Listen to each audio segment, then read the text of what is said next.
Hi everybody, Dr. Hurd here again to talk to you about giving structure to your day.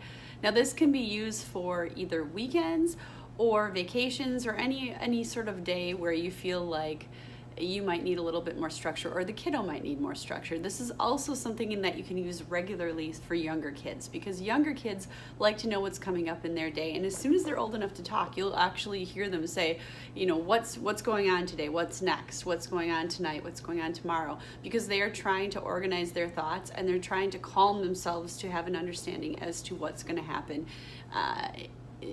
either that night or the next day.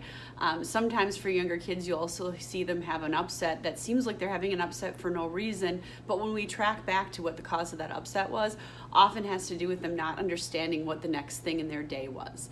So the first thing that's a part of this giving structure is a choice sheet. And the choice sheet is really interesting and helpful for a lot of kids, any age really, to give them a little bit of choice within a structure that's already set up for them.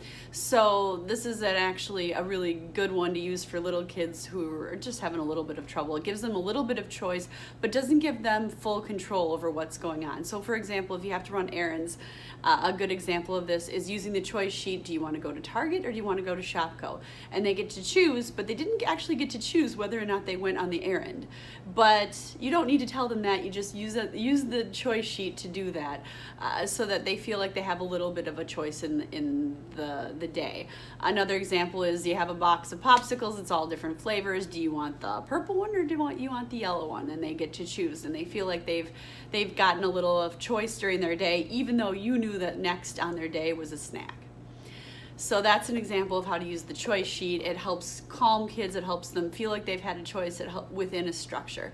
The other component of giving structure to the day is there's an example in this lesson, as well as a blank one, is basically just a list of things you're going to do that day. And it's really helpful. Some kids, believe it or not, struggle on the weekends, partially because they don't have that same structure that they had at school, where they know exactly what to expect and what's coming next.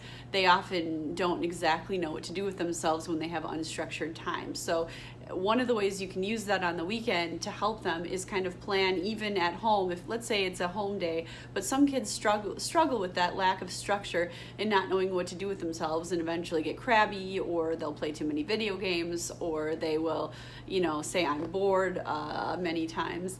And what you can do with that is you can kind of help them. Okay, in the morning we're going to take the dog out, and then we're going to go to the park, and after that, you can come home and play puzzles, and after that we're going to do lunch. So even though it's sort of an at-home day where you're kind of staying in the neighborhood, you can still structure their day to know what's coming next and create a variety of things that they can do, keep them occupied and keep them happier without without them having the opportunity to get too bored or get cranky.